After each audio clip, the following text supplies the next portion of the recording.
Qielli po e rrësohej ngadalë, si një perdele e mëndafsht që bie butësisht mbi botën. Ngjyra e fundit e diellit, një portokalli ngrohtë dhe i ëmbël, po zhdukej pas horizontit, duke lënë pas vetes gjurmë të lehta roz dhe vjollc, që tretnin dal ngadalë në sellësinë e kaltër të natës.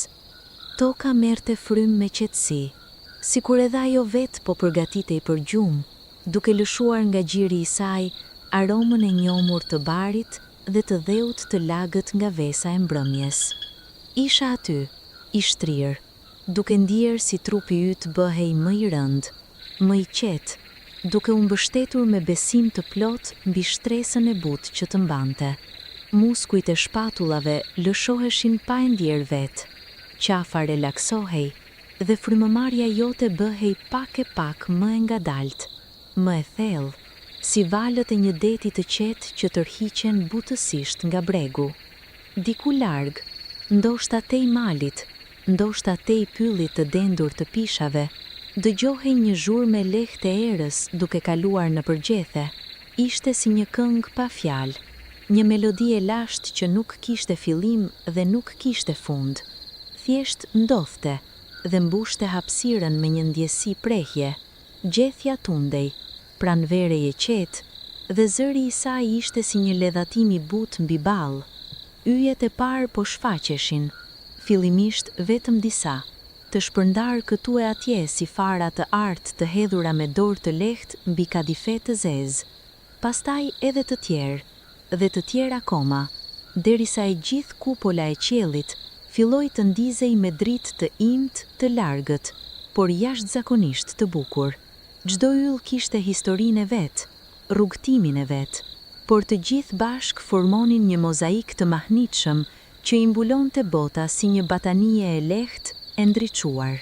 Ndjeje si mendja jote fillonte të zgjidhte nyjat e saj. Mendimet e ditës, ato të vogla dhe të mëdha, ato shqetësuese dhe ato të gëzueshme, fillonin të bëheshin si re të lehta dimri, të cilat era ngadalë i shpërndante drejt horizontit. Nuk kishte asgjë për të zgjidhur tani, nuk kishte asgjë për të vendosur, asgjë për të mbajtur mend. Kishte vetëm kjo natë, ky qiell, kjo ndjesi e rehatit të thellë. Imagjinoje një fshat të vogël, i vendosur në lugin, i mbrojtur nga dy male që ngriheshin nga të dyja anët si krah të hapur. Shtëpitë e tij, me mure guri të grisur nga koha dhe me qati të vendosura me durim brez pas brezi, flinin në hënën e re. Ndriçimi i tyre kishte shuar orë më parë, dhe nga dritaret mbyllur, dëgjohej vetëm ndonjë frymëmarrje e rëndë e gjumit të thellë. Çdo xhak kishte ftohur prushin e tij, çdo derë ishte mbyllur me kujdes, dhe çdo familje kishte hyrë në botën e saj të ëndërrimit. Nëpër rrugët e ngushta të fshatit, xhufkat e barit rriteshin me zgurve të mëdhenj, të lagur nga vesa e mbrëmjes. Dëgjohej uji i burimit që rrjedhte me gëmushim të butë nëpër lugin, duke derdhur mbi gur të lëmuar, duke krijuar atë melodi të lashtë ujore që ka qetësuar zemrat që nga fillimi i botës. Uji dinte rrugën e vet, nuk pyeste, kurrë, nuk hezitonte, thjesht ecte përpara, me besim dhe qetësi, duke kapur çdo gur, duke rrethuar çdo pengesë dhe duke vazhduar udhën e vet drejt ultësirës. Nëse do t'i afroje atij burimi, do të ndije aromën e tokës të freskët dhe muskut të gjelbër që rritej rreth gurit të madh. Do të shihje si çdo pikë uji shkëlqente nën dritën e yjeve, para se të futej nën errësirën e qetë të shtratit të lumit. Dhe do të ndije, mbi çdo tjetër, një ndjesi prehje, sikur kjo ujë dhe këto yje dhe kjo errësirë e qetë ekzistonin vetëm që ty të bënte të ndiheshe mirë, të sigurt, të mbrojtur. Malet ngriheshin si miq të heshtur të botës. Ata ishin atje, gjithmonë, pa lëvizur, pa ankuar, duke mbrojtur luginën nga errat e ftohta të veriut dhe duke mbajtur çdo gjë brenda tyre të sigurt dhe të qetë. Maja e malit të djaftës ishte e mbuluar me dëbor të hollë, jo dëborën e stuhive apo të dimrit egër, por dëborën e lehtë të majit, ajo dëborë e qëndrueshme dhe e butë që refuzon të shkrihet plotësisht, si kujtesa e një dimri të kaluar. Ajo dëborë shkëlqente në ndritën e yjeve me një shkëlqim të lehtë, tepër delikat, si sipërfaqja e një pasqyre të lashtë. Erza e pishave mbi mal arrinte edhe aty poshtë, e holluar nga distanca, thjesht një gjurmë e lehtë e gjelbërimi të madh. Ishte si parfumi natyrës vetë, një mirëseerdhje e qetë, një shenjë se bota ishte aty, e plot, e gjallë, e shëndosh. Frymëmerre thellë, lëre ajrin e natës të hyjë ngadalë, të mbush mushkërit me freskësinë e tij, dhe pastaj ta lëshosh me qetësi, sikur me çdo frymëmarrje lirohesh edhe pak nga pesha e ditës. Çdo frymëmarrje të çonte pak më afër gjumit, çdo nxjerrje e frymës sillte relaksim pak më të thellë. Kupola e qiellit ishte kthyer tashmë në një fushë të ndriçuar. Yjet shpërndareshin në modele të lashta, konstelacione të njohura dhe të panjohura, histori të shkruara me dritë mbi kanvasin e pafundëm të universit. Shihje Arushen e madhe me 7 yjet e saj të rregullt, duke u rrotulluar ngadalë rreth polës, si një rrotë e madhe kozmike që vërtitej pa zhurmë. Shihje Plejadët, si një tuf vogël dritash, si diamanta të hedhur bashk, të flakëritur me shpirt kolektiv. Shihje Orionin, gjigantin e qiellit dimëror, me shpingjen e tij dhe me 3 yjet e brezit të tij të rreshtuar me saktësi të mahnitshme. Ndoshta pranteje ishte një ndjesi ngrohtësie, jo nxehtësie, por ajo ngrohtësie e rehatshme e batanije që të mbeth gjithmonë sa duhet. Trupi yt gjente pozicionin e tij të preferuar, duke u vendosur ashtu siç e dinte vetë, duke u mbështetur dhe lëshuar mbi sipërfaqen e butë. Krahët relaksoheshin, gishtërinjt lëshoheshin, edhe fytyra jote, muskujt e ballit, të novullës, të syve, gjithçka fillonte të lirohej si gëzof i lagur në ndiell. Mendja kthehej tek ajo pamja e fshatit të vogël, të heshtur, në lugin. Atje ishte gjithçka, atje nuk kishte nxitim, nuk kishte zhurmë, nuk kishte presion, kishte vetëm natën e saj të thellë, dhe yjet e saj, dhe ujin e burimit, dhe malet roje. Dhe një natë të tillë, o sa e ëmbël ishte, o sa ngrohtë ndiheshe brenda saj. Kaloi pak kohë, sa s'kishte rëndësi. Koha në ato qaste nuk matej me orë apo minuta, matej me frymëmarrje, me mendime që vinin dhe iknin si flutura, me ndjenja që lindin dhe zhdukeshin pa lënë gjurmë. Pemët rreth fshatit, kumbullumat e vjetra, arrat e larta, dushqët me trungun të trash dhe me kuror të gjerë, qëndronin të palëvizur në qiellin e ndriçuar. Gjethet e tyre kishin pushuar të dridhuri. Nata kishte sjellë një qetësi totale të ajrit, si nëse edhe era donte të flinte. Dhe pemët respektonin atë dëshirë. Qëndronin aty, me degët e tyre si krah të hupura ndaj qiellit, duke marrë dritën e yjeve dhe duke e lënë të bjerë poshtë si shi i imtë diamantësh mbi barë. Bari poshtë pemëve ishte i njomur nga vesa. Çdo fije bari mbante pika të vogla uji, si perla të miniaturës, dhe secila prej tyre pasqyronte një yll, duke kthyer tokën poshtë tyre në një imitim të vogël të qiellit lart. 2 universe, njëri mbi tjetrin, i ndar vetëm nga trashësia e ajrit të qetë dhe ngrohtësisë. Ndjeje si sytë tu bëheshin gjithnjë e më të rëndë, jo me nxitim, por me atë rëndësi të ëmbël, të natyrshme, që vjen kur trupi di se ka ardhur koha.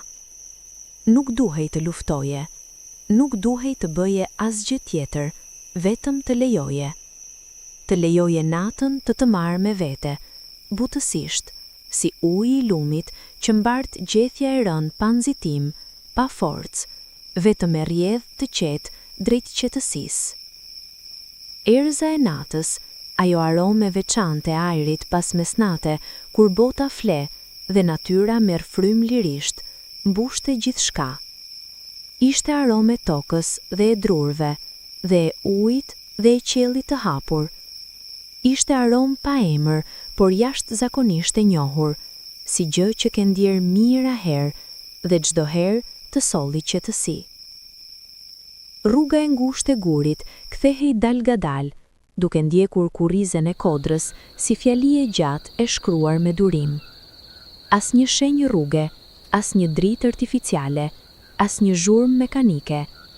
Vetëm ai guri lasht i shkelur nga këmbë të pasumur, ai bar i vogël mes gishtrinjve të gurëve dhe dritën e butë të yjeve që binte mbi gjithçka si velo e hollë, transparente. Dikush, ndoshta ti, ndoshta hija jote, ndoshta vetëm mendja jote e lundrimit të lirë, ecste ngadalë nëpër atë rrugë. Hapi nuk kishte nxitim, nuk kishte destinacion të caktuar, kishte vetëm ecjen vetë. Ai ritëm i qetë i këmbëve mbi gur, ai tingull i lehtë i hapave që binte mbi heshtjen e natës si muzikë e thjeshtë. Nëpër njërën anë të rrugës ishte një mur i ulët guri, i ndërtuar me durim brez pas brezi, i mbuluar me mushkë të gjelbër dhe bimë të vogla që rriteshin mes gristave.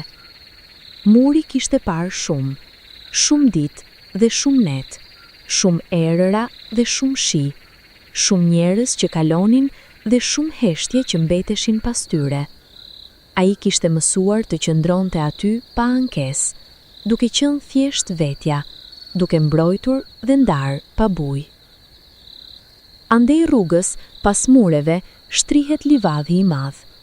Bari i gjatë pranveror, i lagur tashmë nga vesa e natës, rrithte si një vale gjelbër nën frymën e ftohtë. Diku mes atij bari të gjatë ndryshkëlin griqat, brumbullaq të vogla naturale, plot ujë të pastër dhe gjufka të njoma, gjithnjë duke rrjedhur, gjithnjë duke murmëritur mesazhin e tyre pa fillim dhe pa fund. Nëse rrije aq shumë pa lëvizur sa mund të digjone, dhe të kuptone se çdo gur i griqave kishte zërin e tij, tonitetin e veçantë dhe bashk bënin një simfoni të nëndeshme, shumë të butë, shumë të qetë. Kohë pas kohe, nga gjethet e pemëve, binte një pik uji. Rezultati i vesës që mblidhej dal nga dal nëpër natë. Ajo pik binte mbi bar, mbi mur, mbi gur dhe çdo rënje sillte një tingull minimal, pothuajse i padëgjueshëm, por jashtëzakonisht i pranishëm nëse dëgjone me vëmendje të thellë. Kjo ishte muzika e natës, jo dramatike, jo e lartë, por e përgjithshme dhe konstante si deti. Lugina nën kodër ishte e mbushur me mjegull të lehtë. Jo mjegulla e dendur e dimrit që mbyt vizionin dhe krijoi ankthin, por ajo mjegulla e hollë e mbrëmjeve të vona, pothuajse transparente, si fshesa e bardhë ajri që qëndron pranë tokës. Kjo mjegull i jepte luginës pamja ndërimi, si nëse kufiri mes botës reale dhe botës së ndërimit ishte mjegulluar pikërisht aty, në atë gryk të qetë mes maleve. Kuajt, nëse qishte kuaj në livadh, do të flinin shtrirë mbi bar, me muskujt e lodhur të ditës tashmë të liruar plotësisht. Ndonjëherë ndërronin anë gjatë gjumit, me lëvizje të ngadalta dhe të natyrshme, dhe lehtinja e tyre bëhej pak tjetër, pak më i rregullt, pak më i thellë. Kafshët dinin si të flinin me tërë qenjen, pa rezervë, duke i besuar natës dhe vendit dhe errësisë. Ti gjithashtu mund ta bëje këtë. Edhe ti mund t'i besoje kësaj nate. Nuk kishte asgjë që të kërcënonte. Nuk kishte asgjë që duhej mbajtur syt. Nata ishte e mira dhe e sigurt, dhe e qetë, si gjithmonë, si natë e lashtë. Nëpër fshat, Çdo shtëpi kishte historinë e saj të heshtur. Kjo shtëpi, me gardhin e luleve, kishte brenda disa fëmijë të fjetur, me faqe të rozë dhe me frymëmarrje të rregullt, të lumtur e të sigurt nën kujlën e prindërve. Fëmijët flinin ndryshe nga të rriturit, me tërë besimin, pa dyshim, pa listën e brengave të nesërmës. Ata flinin si detin flemes valve, me qetësinë absolute të atij që nuk ka asgjë për të fshehur dhe asgjë për të friksuar. Shtëpia tjetër, ajo me muret e gjelbruara nga myshku dhe me dritaret e ngarkuara me gërshetat e vjetër të druri, kishte brenda një plak të vjetër që kishte shikuar shumë net dhe kishte ftuar gjumin si vizitor të njohur mirënjohëse. Ajo e dinte se gjumi ishte dhurat dhe e priste çdo natë me njëjtin mirënjohje si herën e parë. Nëpër çdo dritare, nën çdo kulm, ndërtohej ajo paqe e veçantë e natës, kur gjithçka ndalet dhe gjithçka qetësohet. Dhe ky fshat, me historinë e tij të gjatë dhe me banorët e tij të heshtur, ishte shumë i mirë në kuptimin e kësaj paqeje. Qielli i lartë vazhdonte ndërkohë të tregonte madhështinë e tij. Brezullëku i qumshtores, ai brez i bardh i paçallueshëm i yjeve të pafundme, ngjitej nga njëri horizont tek tjetri, duke ndarë kupolën e qiellit si kufiri imagjinar i dy botëve. Kur e shihje, ndiheshe i vogël në mënyrë të rehatshme. Jo të vogël si ti pafuqishëm ose të humbur, por të vogël si fëmijë i mbajtur në krah të dikujt të madh dhe të sigurt. Ata yje, ato miliarda drita, kishin qenë atje para se ti të lindje, dhe do t'ishin aty shumë pas teje, dhe kjo nuk ishte gjë e trishtuese. Kjo ishte gjë e qetësuese. Ata ishin si vëllezrit e mëdhenj të qiellit, gjithmonë atje, gjithmonë duke ndriçuar. Frymëmarrja jote ndiqte ritmin e natës, ngadalë, thellë, rregullisht. Kraharori yt ngrihej dhe ulej me qetësi. Çdo frymë sillte ajër të pastër, të ftohtë, të aromatizuar, dhe çdo nizgjerje sillte pak e pak lirimin e mendimeve të tepërta, të brengave, të mendimeve që nuk kishin nevojë të ishin atje. Diçka e veçantë ndodhte ngadalë. Kufiri mes teje dhe botës rreth teje bëhej pak më i mjegulluar, jo si humbje e vetes, por si zgjerim i saj. Ti nuk ishe vetëm trupi yt mbi shtrat, ti ishe edhe ajo rrugë e gurit, edhe ato yje, edhe ai livadhi mjegulluar, edhe ai zëri burimit. Gjithçka ishte e njëjta gjë, e qetë, e natyrshme, e bashkuar. Ndoshta pyete veten dikur, si çdo njerëz, se ç'ishin yjet, nëse ishin thjesht gazra të nxehtë shumë larg, nëse ishin drita të vdekura që kishin udhëtuar miliona vjet para se të lindje. Arin sytë e tu, por tani, duke i shikuar, kjo nuk ishte rëndësi. Ata ishin të bukur, ata ishin aty, ata ndriçonin dhe kjo ishte e mjaftueshme. Bukuria nuk ishte nevojë për shpjegim për të qenë e vërtet. Lumi i vogël i luginës, ai që kalonte nën urën e gurit me njërin taban gjysmë të shembur, vazhdonte murmëritjen e tij të amshuar. Ai kishte rrjedhur nëpër atë lugin për kaq kohë, sa edhe banorët e fshatit e harruan se kur kishte filluar. Ai ishte thjesht gjithmonë atje, si muri i vjetër dhe si malet lart. Ai ishte pjesë e asaj vendi, si dashuria ishte pjesë e çdo shtëpie atje. Pas urës, rruga ndahej në dy. Njëra shpinte lart, në përpyllin e pishave, drejt majës ku ndriçonte ajo dëbore holl nën yje. Tjetra shpinte poshtë, në përfushën e luleve, drejt burimit të lashtë të fshatit. Por sonte, asnjëra rrugë nuk kishte nevojë të zgjidhej. Sonte mund të qëndroje aty ku ishe, duke qenë thjesht, duke marrë frymë, duke qenë pjesë e natyrës. 50 metra larg urës, ku rruga sfidonte kodrin, rritej një lis i vjetër, me trung shumë të trash dhe me degë që ngriheshin lart si krah të papërmbajtshëm. Lisi ishte shekullor, si gjysi i pyllit, duke qëndruar atje me dinjitet dhe qetësi absolute. Pellgu i hijes së tij gjatë ditës ishte vend takimi i fëmijëve dhe i kafshëve dhe atyre njerëzve të mëdhenj që dinin nevojën e qëndrimit nën hije. Por tani, natën, Lisi ishte vetëm ai, i madh, i qetë, i palëvizshëm, duke mbajtur qiellin me degët e tij. Në ndegën e ulët të Lisit kishte një gur të madh, të lëmuar nga uji i motit dhe nga dora e njerëzve. Kush kishte ulur aty? Sa njerëz kishin pushuar shpinën e tyre mbi atë gur dhe kishin shikuar lart nëpër degë kaq qielli? Kishte diçka premse në faktin se kjo histori kishte ndodhur dhe ndodhte gjithmonë, brez pas brezi, pa shumë zurmë. Njeriu ulej, pushonte, shikonte, merrte frym dhe pastaj ngrihej dhe vazhdonte rrugën. Pastaj vinte nata tjetër dhe dikush tjetër ulej. Dhe Lisi shikonte të gjithë, pa preferenca, me mirëdashi të barabërt. Edhe ty të shikonte tani, nga larg, nga koha, nga ajo pranie qete gjithçkaje. Dhe ndjente se ishe mirë, se ishe i sigurt, se nata ishte mbretëreshe butë dhe ti ishe mysafiri i lumtur i saj.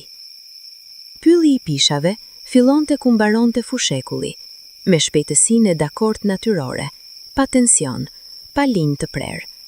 Thjesht njëra botë zëvendësohej me tjetrën. Bari lëpinte nën mushk, dhe mushku bëhej tokë pyllore me gjethe të vjetra të kalbuara dhe me rrënjë të zbuluara nga shiu. Shpejtësinë e erës ndryshonte brenda pyllit. Ajo bëhej më e ngrohtë, më e ngadalt, e filtruar nëpër mijëra trupa pishash. Aroma e pyllit të pishave natën ishte diçka me vete. Ishte e fortë, pa qenë shumë e fortë, e freskët, pa qenë e ftohtë, e njomë dhe e gjelbër dhe pak e ëmbël. Ajo mbushte mushkëritë si diçka që kishte shërbyer njerëzve për shërimin e brengave dhe lodhjes, pikërisht për këtë arsye, sepse trupi e dinte instiktivisht se kjo aromë do të thoshte siguri, streh natyre e pastër. Në nqijesin e pishave, drita e yllve arrinte vetëm në lugje të holla, duke depërtuar aty ku degët linin hapësirë. Çdo lugje drite ishte si dritare e vogël e qiellit, e dhuruar me bujari mes errësirës. Dhe kjo errësirë e pyllit nuk ishte errësirë e frikshme, ishte errësirë e butë, e dendur dhe e ngrohtë, si brenda kapelës së madhe të nënës. Rrënjët e pishave ngriheshin mbi tokën si kurrizët e kafshëve mitike, duke krijuar forma të çuditshme dhe interesante. Kjo rrënjë dukej si dorë e zgjatur, kjo tjetra si ur miniatyr, kjo e treta si diçka pa emër, që thjesht ekzistonte dhe ishte bukur pikërisht kjo. Myshku mbulonte shumicën prej tyre, duke i bërë edhe më të buta, edhe më të pranishme, si lëkurë e gjallë e tokës. Ecja nëpër atë pyll gjatë natës ishte si ecje nëpër kohë. Çdo hap nxirrte aromën e tokës pyjore, çdo degë e tundur lëshonte pika vese. Pylli mbante brenda tij historitë kaq brezash, kafshët që kishin kaluar, stuhit që kishte duruar, shirat që kishte pirë dhe diellit e verës që kishte marrë. Ishte vend kujtese dhe prehje njëkohësisht.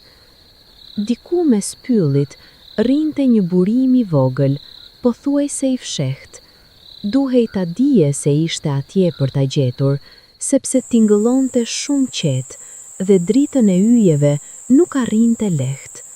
Por nëse dije dhe e gjeje, ishte si gjetur thesar, jo ar apo argjend, por diçka shumë më e çmuar, ujë i pastër dhe i ftohtë që vinte drejt për drejt nga zemra e malit, pa prekur asgjë të papastër, pa kaluar nëpër asnjë filtër njerëzor, vetëm gur dhe tokë, dhe rrënjë dhe pastaj ajër i lirë.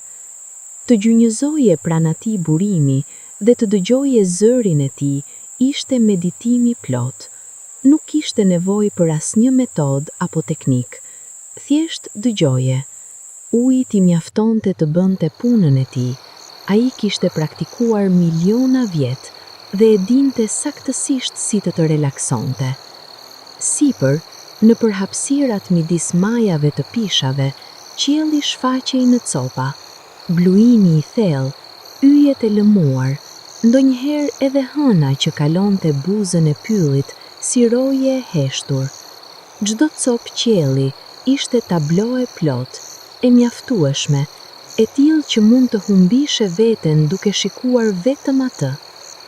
Zogu i natës, Bufi, ai roje e errësirës, ndonjëherë lëshonte thirrjen e tij karakteristike, të ulët dhe të qetë, nga ndonjë degë lart.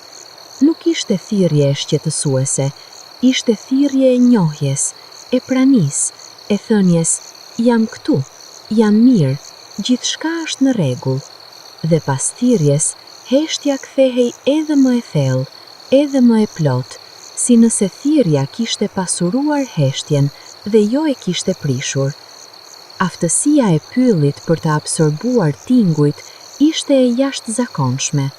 Shkelën e lartë të hapash mbi bar, pylli e mbante brenda vetes. Frymëmarrjen e thellë, pylli e thithte.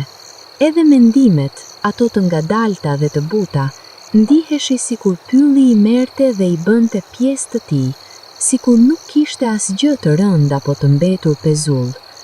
Kur të ndodhte kjo, kur pylli dhe errësira dhe yjet dhe zëri i burimit gjithë bashk ndaheshin me ty, ndodhte diçka shumë e hollë, pothuajse e paprekshme. Çdo breng lëshonte pak, çdo tension lëshonte pak, qafa lëshohej, shpatullat zbrisnin, frymëmarrja thellohej, pa vendosur. Trupi dinte. Trupi kishte mësuar gjatë mijëra vjet evolucionit se natyra e natës ishte vendi sigurt dhe kthimi tek ajo i sillte siguri. Ndoshta dikur, kur bota ishte shumë e re dhe njerëzit flinin nën yjej, ndjenin pikërisht këtë, atë ndjesi të thellë prehje, atë largim nga nxitimi dhe nga ankthi, dhe kjo ndjesi ishte ruajtur brenda nesh, si kujtesë e lashtë gjenetike. Kur shikojmë yjet dhe dëgjojmë pyllin, ajo kujtesë zgjohet, dhe ne e njohim, jo me mendje, por me trup, me shpirt, se kemi qenë këtu më parë dhe gjithçka ka qenë mirë. Nga bota e pyllit, nëse do të ngjiteshe pak, do të arrije në hapësirat e sipërme, ku pisharia kthehej ndryshe, ku pemët bëheshin më të çrregullta dhe gurët shfaqeshin si trupa të mëdhenj të zbuluar, me ngjyrë gri të errët në dritën e yjeve. Aty bota kishte pamje tjetër, shumë hapura, shumë lart, shumë qiell, dhe atje ndiheshe edhe më pranë atyre yjeve, sikur mund të shtriheshe dhe t'i prekje nëse zgjatje dorën. Por nuk kishte nevojë të ngjiteshe, kishe tashma gjithçka, kishe yllin tënd mbi kulmin e ty, kishe pyllin rreth teje, kishe natën mbyllëse si kapote madhe. Koha ndërmjet mesnate dhe agimit kishte cilësi të veçantë, jo thjesht errësirë dhe heshtje, por një lloj ndalimi, si nëse bota mbante frymën për çast. Asnjë zë nuk ngrihej drejt lartësisë, asnjë lëvizje nuk shqetësonte ajrin. Qeni i fshatit kishte rreshtur lehjen e tij të mbrëmjes, zogu i natës kishte heshtur, edhe uji i lumit dukej se rrithte shumë qetë. Ishte ora e misterit të pastër, ora kur ëndrat vinë me lehtësinë e tyre karakteristike, pa forcë, pa thirrje, thjesht vinë si mjegulla, siç vinë gjithmonë kur hapësira brenda teje është bosh mjaftueshëm për t'i marrë. Në ato minuta të heshtjes absolute, nëse rrije jashtë, nëse shtriheshe mbi bar, ose mbi gur, ose mbi çdo sipërfaqe toksore, ndihej si toka vet pulsonte ngadalë, jo me nxitim, jo me forcë, por me ritmin e saj të thellë, si zemra e gjigandit të fjetur, nëpërmjet të cilit rrinin edhe ti, edhe pylli, edhe malet, edhe lugina. Kjo pulsim ishte qetësues, ishte si vendosja mbi gjoks të dikujt të dashur dhe ndihja e zemrës së tyre, rregullisht, besnikërisht, pa ndalesë. Toka kishte zemër, edhe ajo merrte frymë, edhe ajo kishte ritmin e saj. Yjet lartë nuk kishin ndryshuar, po bënin gjithmonë atë që kishin bërë, duke ndriçuar, duke rrotulluar ngadalë rreth polës, duke treguar rrugën e tyre kozmike pa ngut. Urioni kishte zbritur pak, duke ndjekur udhën e tij gjatore nëpër qiellin perëndimor. Arushi kishte avancuar në kthesën e saj vjetore. Hëna, nëse shfaqej, kishte rrugën e saj të qetë, bukur dhe e heshtur dhe e lëmuar. Brenda shtëpive të fshatit, gjumi kishte arritur kulmin e tij. Ëndrat ecnin tani në thellësi, jashtë kujtesës, thellë brenda vetdijes së gjumit. Trupi shpërbërej kështu çdo natë, duke liruar tensionin, duke riparuar çdo celiz, duke riorganizuar kujtime, duke rinovuar energjinë e humbur. Trupi dinte punën e vet dhe e bënte me besnikëri çdo natë, pa u lodhur, pa u ankuar. Mjaftonte t'i lije hapësirën, gjumin, qetësinë, errësirën, dhe ai e merrte nga aty. Edhe ti tani, duke dëgjuar këtë zë të qetë dhe duke imagjinuar atë fshat dhe atë qiell dhe ato yje, ishe duke i dhënë trupit tënd pikërisht atë që i duhej. Nuk duhej të bëja asgjë tjetër. Nuk duhej të shqetësoheshe për asgjë. Çdo gjë ishte duke u kujdesur vet. Çdo gjë ishte duke ndodhur ashtu siç duhej të ndodhte. Frymëmarrja jote tani ishte shumë e ngadalt. Hyrja e ajrit, e lehtë, e freskët, nxjerrja, e gjatë, e qetë, si ofshi ngrohtë. Mes tyre, ajo pauzë e vogël, ajo çast i heshtur, kur as nuk merr dhe as nuk nxjerr. Thjesht ekziston. Ishte çasti i çlirimit të plot. Fshati i vogël në Lugin kishte vendosur tashmë të gjitha problemet e tij për nesër. Të gjitha brengat, të gjitha pyetjet, të gjitha punët e papërfunduara. Të gjitha kishin pritur qetësisht deri nesër. Kishte diçka shumë të mençur në këtë.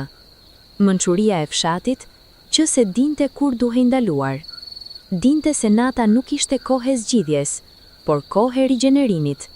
Dhe kjo dije, kjo modesti para natës dhe para gjumit, ishte shumë e vjetër dhe shumë e urtë. Muret e shtëpive të gurit kisin ftohur tani plotësisht pas ngrohtësisë së ditës. Gurët e shumëllojshëm, guri gëlqeror i bardh, guri i murrëm i malit, guri i kuq i shtratit të lumit, i kishin absorbuar ngrohtësinë e ditës dhe e kishin lëshuar ngadalë gjatë natës, ashtu siç bëjnë gjithmonë, pa pagesë, pa shpërblim, thjesht si pjesë e ciklit natyror të nxehtësisë dhe freskësisë. Ky cikël, si shumë cikle të tjera, dita dhe nata, nxehtësia dhe e ftohta, frika dhe siguria, ishte i qetësuar brenda vetes. Gjithçka kishte të kundërtën e saj, dhe bashk bënin ekuilibrin. Nata ekzistonte sepse dita ekzistonte. Gjumi ishte i mundshëm sepse zgjimi ekzistonte. Dhe në mes të kësaj, gjendej paqja. Pak para se Lugina të bëhej shumë e ngushtë dhe malet shumë të afërt, hapej befas një fushë e madhe. Kjo fushë kishte diçka rreth saj që nuk mund ta shpjegoje lehtë. Ndoshta mënyra se si bari ishte shumë i gjelbër, ndoshta si luleshtidhet e egra rriteshin mes tij, ndoshta se si qielli mbi të ndjehej shumë i hapur, shumë i gjatë, pa kufi. Natën, kjo fushë transformohej. Lulet mbyllnin petalet e tyre. Luledielli kthente kokën, bubureci i kuq mblinte krahët. Trëndafilat e egër ruheshin në nënprehjen e tyre. Bota bimore kishte ciklin e vet dhe e respektonte me besnikëri. Kur binte nata, lulet flinin. Kjo ishte e natyrshme dhe e qetë dhe e bukur. Midis luleve, bari i gjatë formonte kalime natyrore, si rrugë të vogla të papërcaktuara. Nëse ecni nëpër to, papritur ngrihej aroma e njomur e barishteve, trumzit, e mëndafit, e mentes, dhe gjë pa emër, gjë me erë të mirë, gjë me erë të tokës dhe lagështirës. Kjo aromë mbushte zonën dhe bëhej si narkotik i ëmbël dhe natyral, diçka që qetëson pa të pyetur. Në mes të fushës kishte një gur të vetëm, të madh, si tryezë natyrale. Nga koha dhe shiu ishte lëmuar sipërfaqja e tij dhe tani ishte gri e lehtë dhe e shkëlqyer lehtë në dritën e yjeve. Ky gur kishte parë gjithçka, stinët, brezat, ndryshimet, por vetë kishte mbetur i njëjtë, i heshtur, i qetë, i pranishëm. Të shtriheshe mbi atë gur të madh dhe të shikoje lart, qielli do të ishte i plot, pa kufi, pa pemë apo mure që ta ngushtonin. Vetëm ky qiell i pafund, dhe mbi të je ti, si pikë e vogël dhe e qetë në mes të gjithçkaje. Dhe kjo ndjesi nuk ishte e frikshme, ishte e çlirimit, si heqja e një peshe prej shpatullash. Brik gurit rritej një ferr i vogël borboleti me lule të bardha shumë të vogla. Secila lule ishte jo më e madhe se majgishti, por bashk bënin një parcel të bardhë si borë e lehtë. Natën ato lule mblidheshin, por aroma e tyre mbetej, ëmbël dhe e butë, dhe pak vajzore, si arome fëmijërisë. Fluturat e natës, ato ngjyrë gri dhe kafe, pa ngjyrat e guximshme të fluturave të ditës, lëviznin rreth luleve me lëvizje të heshtura dhe gracioz. Ato nuk kishin nxitim. Flutura e natës kishte kohën e saj, ritmin e vet, rrugën e vet në përerrësirë. Ato dinin ku shkonin pa kurrë parë destinacionin me sy. Udhëhiqeshin nga diçka shumë e hollë, nga ndjesia, nga instikti i lashtë. Edhe ti dije brenda vetes se ku po shkone. Drejt gjumit, drejt prehjes, drejt atij vendit të brendshëm ku trupi dhe mendja gjejnë rigjenerimin e tyre. Dhe si flutura e natës, nuk kishte nevojë të shihje rrugën, duhej vetëm t'i besone ndjenjës. Nga njëra anë e fushës, ku kodra fillonte të ngrihej, kishte një pemë kumbulle të vjetër, tashmë pa fruta, por me trung të gjerë dhe me degë të shtrira gjerësisht.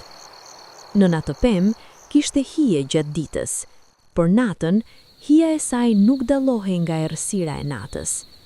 Pema ishte thjesht formë, e zezë, e rrumbullakosur, e qetë, si vizatimi thjesht mbi qiellin e ngjyrë të natës.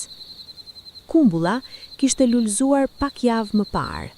Kishte pasur ato ditë kur e gjithë pema mbulohej me lule të bardha dhe roz dhe bota mbi të ngjante sikur ishte e bërë nga hiçi tjetër, veç se drite dhe aromë.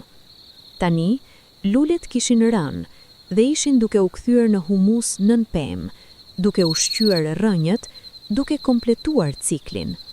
Por aromën e luleve e kishte mbajtur ajri, edhe pak, tashmë e zbeht, tashmë e largët, por atje akoma nëse mbyll njësit dhe thithje thellë. Qielli mbi fushë ishte i plot tani. Yjet kishin arritur kulmin e tyre të natës, jo kulmin e ndriçimit, por kulmin e pranisë.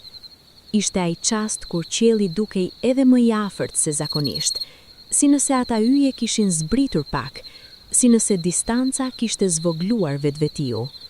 Dhe ndodhte kjo, ndonjëherë, kur ishe i qetë dhe i pranishëm dhe pa mendime, bota e jashtme dukej se afrohej tek ti, si mirëseardhje e gjerë. Fryma e natës lëviste ngadalë në përfush, duke tundur majat e barit me butësi. Kjo lëvizje ishte si vale vogël mbi ujë. Fillonte nga njëra anë dhe kalonte nëpër tërë fushën, dhe pastaj tjetra dhe pastaj tjetra, si frymmarrja e botës, dhe ti frymmarrje bashk. Edhe pse s'ishte afër asnjë deti, mendja ndonjëherë imagjinonte ujë, jo detin e stuhishëm dhe zurmshëm, por detin e qetë të natës, atë det të shëmbëltyrës, kur uji është si pasqyrë dhe qielli i pasqyruar brenda tij është pothuajse i pandashëm nga qielli vërtet lart. Imagjinoje një bregteti të tillë, rëna e imtë, e bardhë deri në ngjyrë krem, tashmë e ftohur nga rënja e diellit. Valët, shumë të vogla, shumë të buta, thjesht ato thërmia pak ujë që arrin në breg si buzëqeshje, vinin dhe iknin me ritëm shumë të ngadalt dhe shumë konstant. Çdo valë sillte diçka, dhe çdo tërheqje merrte diçka, dhe gjithçka ishte në ekuilibër të përsosur. Ret, nëse kishte, ishin shumë të larta, shumë të hollë. Jo ret e shiut apo të stuhis, por ato re të ngjyrë argjend të natës që fluturonin ngadalë në përqiellin blu të thellë si anijet kozmike, duke kaluar mbi yje dhe duke lënë hapësirat mes tyre të qela dhe të qarta. Bregu ishte i shkret në ato orë, asnjë njeriu, asnjë zë njerëzor, vetëm ajo vale butë dhe era e lehtë dhe aroma e kripës dhe ujit. Kjo shkretëri nuk ishte e trishtuar, ishte privilegj. Ishte bota që të ofronte veten plotësisht, pa ndërhyrje, pa zhurmë njerëzore, pa asgjë tjetër, veç gjithçkaje. Këmbët mbi rënd të ngrohtë të bregdetit, edhe pse rëra kishte ftohur, mbante akoma pak ngrohtësi të thellë nga dita. Çdo hap lëshonte tingullin imët të rërës, atë tingull të njohur dhe të qetësues, i cili, nëse dëgjohej me vëmendje, ishte si muzikë minimaliste, e thjesht, e repetitive, e qetë. Uji i detit natën kishte ngjyrë të errët, jo të zezë, por atë blu shumë të thellë që është vetëm i natës. Dhe mbrënda atij blu të thellë pasqyroheshin yjet, mirat pika drite, duke u tundur lehtë me çdo val të vogël. Kjo pasqyrim bënte bregdetin si kufir mes dy universive, njëri lart dhe njëri poshtë, dhe ti ecje nëpër të mes tyre. Frymëmarrja kishte aromën e kripës dhe ujit tani. Çdo thithje sillte atë kombinim karakteristik të detit dhe natës dhe ajrit të lirë. Çdo nxjerrje çonte larg diçka të panevojshme. Guaçka e vogël nën këmbë, të zbuluara, të lëmuara nga sheku i ujësh, kishte historinë e saj. Secila kishte qenë shtëpi e dikujt, kishte mbrojtur diçka të vogël dhe brisht, kishte bërë funksionin e saj. Dhe pastaj, kur nuk kishte nevojë më, ishte kthyer tek deti, dhe deti e kishte lëmuar dhe e kishte çuar në breg si dhuratë. Cikli i mbyllur, i plot, i qetë. Të mbështetjeje mbi atë qëndrueshmëri ishte akti besimit të thellë. Ishte sikur të thuaje, jam këtu, jam i vogël, por jam i sigurt, sepse gjërat e mëdha janë të qëndrueshme rreth meje. Dhe malet, me heshtjen e tyre milenare, pohonin, po, kështu është. Çerdhet e shqiponjave ishin diku lart, shumë lart ku syri nuk arrinte as ditën, ku ajri rarefikohej dhe rritja e bimëve pushonte. Aty, në ato pllaka guri të zbuluara, shqiponja flinte tashma, e mbushur me krah të hapur mbi veza apo mbi zogjt e mi. Çdo natë bënte të njëjtën gjë, ruante, mbante ngrohtë, qëndronte. Edhe ky ishte akt besimi dhe devotshmërie. Nga maja e malit, nëse do t'ishe atje dhe të shihje poshtë, do të shihje luginën si tablo të vogël, shtëpit si kube të miniaturës, lumi si spango argjendi, pylli si jastëk i gjelbërt, fushat si dërrasa të hapur, gjithçka e vogël, gjithçka e qetë, gjithçka e mbrojtur nga ato krah të mëdhenj guri. Dhe ti, aty poshtë, ishe pjesë e asaj tabloje të vogël dhe të bukur. Ishe pika e qetë brenda saj, i mbrojtur nga malet, i mbuluar nga qielli, i qetësuar nga nata. Fryma e maleve arrinte edhe aty poshtë, e ftohtë dhe e pastër, me aromën e lartësisë dhe të gurit dhe ajrit që nuk ka ndjerë nxehtësinë e njerëzve.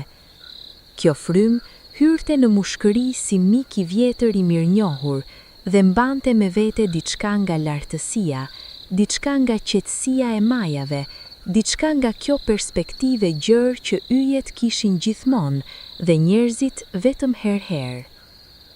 Lumi, edhe pa hënën drejt për drejt mbi të, kishte dritën e vetë. Jo dritë të vërtet, por atë shkëlqim të lehtë të ujit të lëvizshëm nën yje, si nëse çdo molekul uji merrte pak nga drita e qiellit dhe e kthente anash. Kjo bënte lumin të dukshëm edhe natën, si vijë gjallë nëpër errësirën e luginës.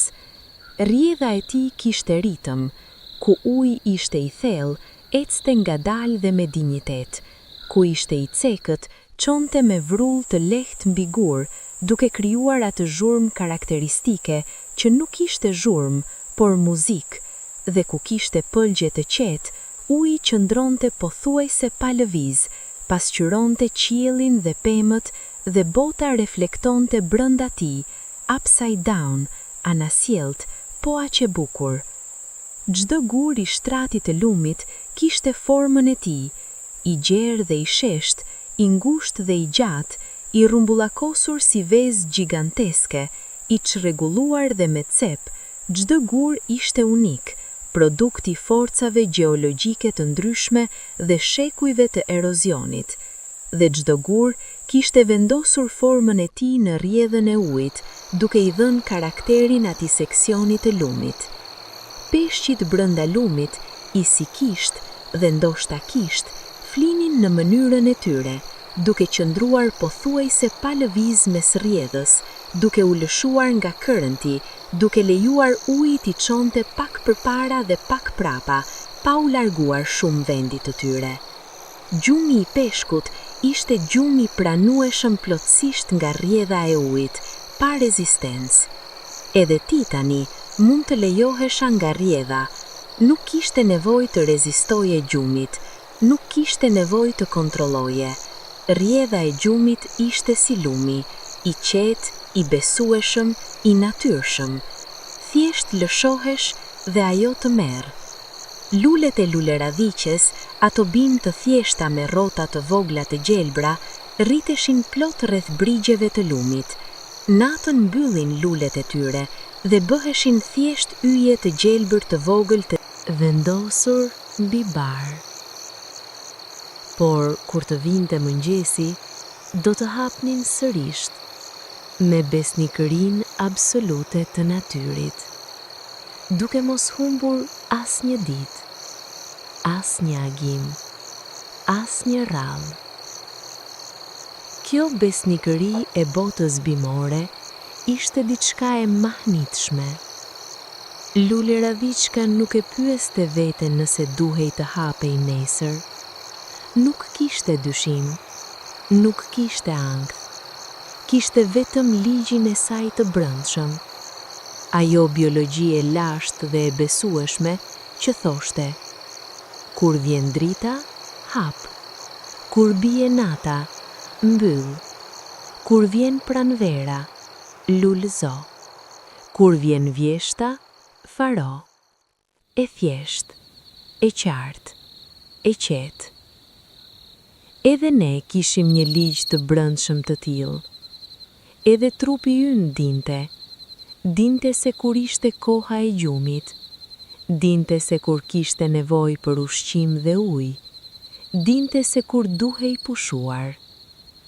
Problemi ishte vetëm kur mendimet tona shpejtoheshin dhe zhurmën e tyre mbyste ligjin e brendshëm.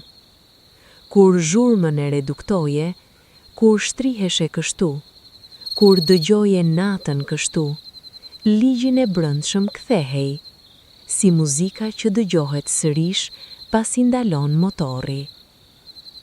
Lumi bënte muzikën e tij, ti dëgjoje, dhe gjithçka ishte ashtu siç duhej të ishte. Disa yje janë shumë të largët sa drita e tyre niset miliona vjet para se të arrijë te syt tanë. Kur shikojmë atë yll, nuk e shohim siç është tani. E shohim siç ka qenë kur drita e tij ka nisur udhëtimin. Është si të shikosh historinë drejt për drejt, pa libra, pa ndërmjetësu, vetëm dritën e lashtë që ka udhëtuar në përboshlëkun e madh dhe ka arritur tek ti. Kjo gjë, ky udhëtim i dritës, bënte çdo yll diçka shumë të veçantë. Ata nuk ishin thjesht pika drite, ishin mesazhe nga e kaluara, udhëtar kozmik, copza historisë universale. Dhe ti, me sytë e tu, ishe pika fundore e atij udhëtimi. Ti ishe ai tek kush arrinte drita. Çfarë privilegji i heshtur dhe i madh. Ndoshta dikush tjetër, diku në anën tjetër të universit, shikonte yllin ton, diellin, dhe nuk e dinte se poshti kishte njerëz dhe pemë dhe lumenj të fshatrave të vogla me shtëpi guri dhe burime uji dhe livadhe me lule. Ai shikimi i largët nuk mund të dinte gjithçka, po si ne nuk dinim gjithçka rreth atyre yjeve të largët. Por kjo ignorancë ndërsjell nuk ishte e hidhur, ishte madhështore. Universi ishte shumë i madh për ta kuptuar plotësisht, dhe kjo madhështi e bënte edhe më të bukur, edhe më misterioz, edhe më meritor respekti. Ndahej si frymëmarrja jote kishte marrë ritmin e kohës kozmike, shumë e ngadalt, shumë e thellë, si frymëmarrja e dikujt që ka hequr dorë nga nxitimi dhe i ka besuar rrjedhës. Yjet reflektoheshin edhe në ujin e ftohtë të burimit pranë pyllit. Kur ngrihesh dhe shikonte brenda, shihje qiellin tjetër, ujor, pak të tundur nga rënja e çdo pike, pak të paqartë, po aty, dy qiej, dy universia, dhe ti mes tyre, si pikë boshtë e ekuilibrit. Nata kishte arritur kulmin e saj të qetësisë. Nuk mund të bëhej shumë më e qetë me pakaluar kufirin dhe filluar agimin. Por ky kulm nuk ishte stresues. Ishte si të arrish majën e kodrës të lehtë dhe shikonte larg. Gjithçka nën ty ishte e qartë. Gjithçka kishte vend. Gjithçka kishte kuptim. Kufiri mes gjumit dhe zgjimit ishte i lëkundshëm tani. Mendja nisej ngadalë të humbiste kontaktin e plot me botën fizike dhe fillonte të ndërtonte botën e vet. Jo me ndërgjegje, jo me vendim, thjesht ndodhte, si mjegulla që grumbullohej ngadalë mbi lugin. Imazhe vinin dhe iknin. Ndonjëherë një pemë vetme mes fushës, ndonjëherë dorë e dikujt të dashur, ndonjëherë rrugë gjatë me pemë nga të dyja anët, ndonjëherë ngjyrë pa formë, vjollca apo blu, apo ngjyrë e artë e diellit, thjesht ngjyrë si emocion. Këto imazhe nuk kishin rëndësi të analizoheshin, ata ishin bota e tranzicionit, as plotësisht ëndra, as plotësisht zgjim. Ishin pikturë mendjes që lirohej, si ngjyra që shpërnda kur pikton mbi letër të njom, shpejt dhe lirisht, dhe pa kufi të qartë. Rrëfimi i natës vazhdonte rreth teje, si muzikë ambient. Yjet, pylli, lumi, fshati, malet, gjithçka ishte aty, gjithçka vazhdonte, por vëmendja jote kishte filluar të lëshonte kapjen e tyre.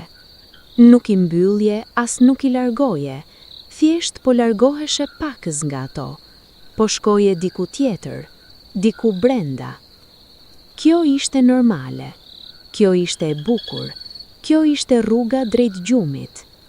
Mos u ktheje, mos u mundoste ta mbanje kontaktin me botën e zgjimit.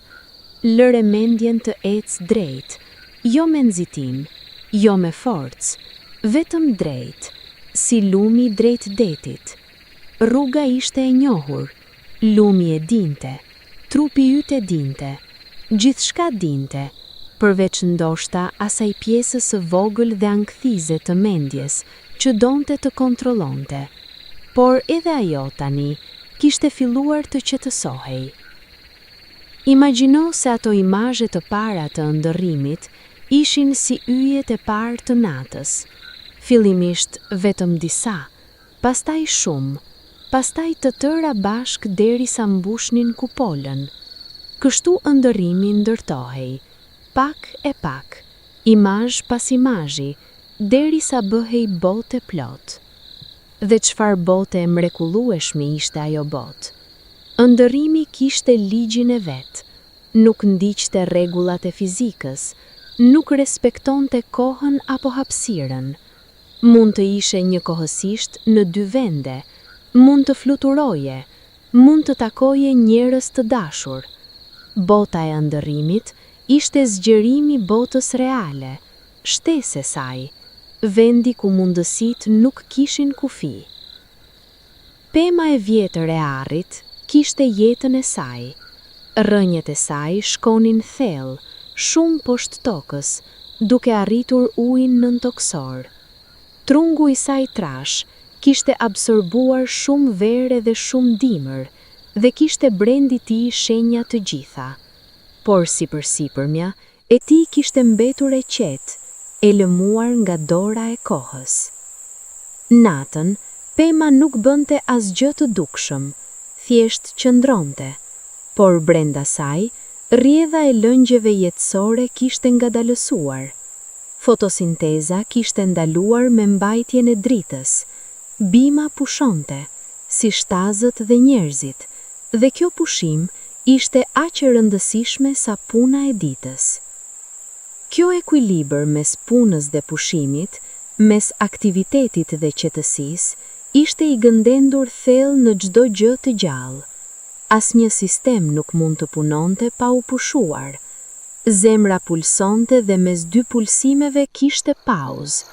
Ajo pauzë e shkurtër kishte aq rëndësi sa pulsi. Kraharori ngrihej dhe ulej, dhe mes tyre ai momenti i baraspeshës. Dita dhe nata, zgjimi dhe gjumi. Ti tani ishe në pauzën e madhe, gjumin, dhe kjo pauzë ishte e rëndësishme dhe e nevojshme. Pa të, zgjimi nesër nuk do kishte kuptim.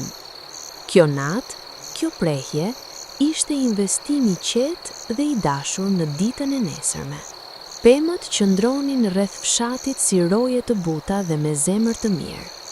Ata nuk qëndronin me armë dhe me synim, qëndronin me deg dhe me gjethe dhe me rënj, duke ofruar hije dhe ajër dhe fryt dhe ndihmën e qetë të pranisë së tyre. Ishin atje, ishte e mjaftueshme. Dëgjo erën në përgjethe, nëse ka erë, atë zhurmë të lehtë të shumëllojshme, si bisede butë e gjetheve me njëra tjetrën. Secila gjeth ka formën e saj të veçantë, dhe kur era kalon në për to, secila tingëllon pak ndryshe. Bashk bëjnë atë tingull të njohur, frymëmarrjen e pyllit. Dhe po si çdo frymëmarrje, edhe kjo ka ritmin e saj. Erë vjen, gjethet tingëllojnë. Era ikën, gjethet qetësohen. Dhe pastaj sërisht, dhe pastaj sërisht. Si vale, si pulsime. Hëna nuk ishte gjithmonë e plot. Ndonjëherë ishte drapëri i hollë, ndonjëherë gjysmë rreth, ndonjëherë ovali plot. Secila formë kishte bukurinë e vet. Sonte ishte gjysmë, e prerë me saktësi nga hija e tokës, e bardhë nga njëra anë dhe e rësirë nga tjetra. Drita e gjysmë hënës binte mbi livadh me butësi. Nuk ishte si drita e diellit. Nuk kishte ngrohtësi, nuk kishte intensitet. Ishte dritë e reflektuar, dritë e dorës të dytë, dritë e hollë si velo. Por me atë dritë të dobët, bota merrte dimensione të tjera. Hijet bëheshin të gjata dhe të buta. Ngjyrat humbnin kontrastet. Gjithçka bëhej pak e njëjtë, pak monokrome, pak si vizatim me grafit mbi letër të bardhë. Dhe kjo bardhësie natës gjysmëhënore kishte diçka të rehatshme. Nuk ishte errësirë totale, kishte dritë, por dritë e butë, dritë që nuk detyron dhe nuk zbulon tepër, dritë e duhur për prehje. Macja e vjetër e fshatit, ajo e gjatë me qime të hirt, ecste ngadalë në përobor në dritën e gjysmë hënës. Hapat e saj nuk bënin zhurmë mbi gurin e oborrit. Macja e dinte se si të ecte pa u dëgjuar, pa shqetësuar. Ndaloi mes oborrit, ngriti kokën dhe shikoi hënën për çast, jo me emocion, pa dram, thjesht shikoi. Pastaj vazhdoi ecjen e saj. Macja kishte lidhje të vjetër me natën dhe me hënën, diçka instiktive dhe e lashtë, trashëgimi e mira brezash.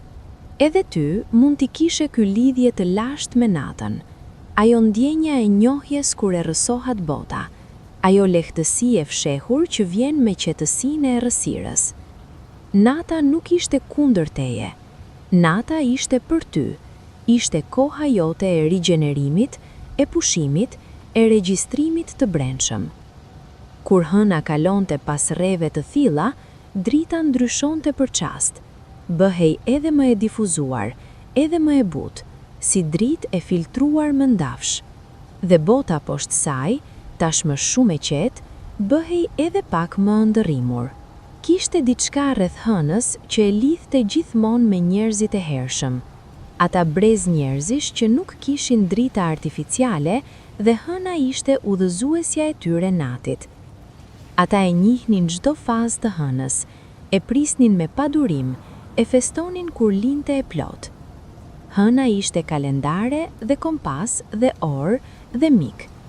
Ata kishin marrëdhënie me të që ne kemi humbur pak, por jo plotësisht, sepse edhe sot kur shikojmë hënën, ndjejmë diçka të njohur, diçka të lashtë, diçka që nuk ka emër, por ka ndjenjë.